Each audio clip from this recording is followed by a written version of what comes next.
And so people knew they could go down and see people fail, but they were not going to see you fail. Because have you ever bombed? Yes. You have? Many, many times. Really? Many times. Well, not many.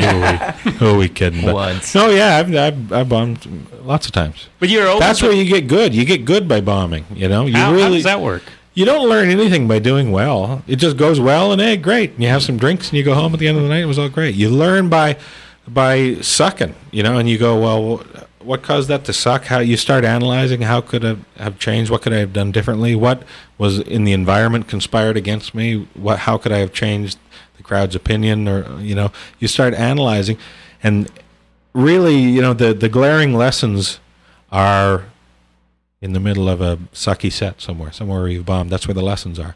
And it just comes down to due diligence, to licking your wounds in your hotel room and thinking, okay, what could I have done differently? That's where you learn how to be good. Don't you just blame it on the audience?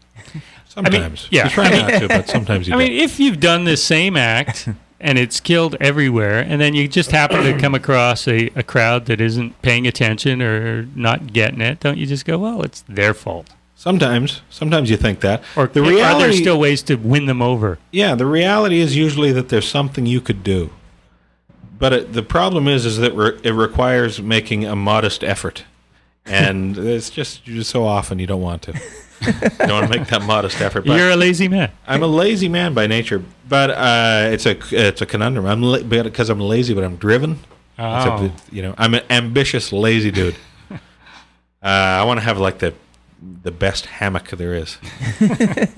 But comedy's such a subtle thing. There are always, when it doesn't work, it's generally there's some tiny little minuscule reason for it not to work.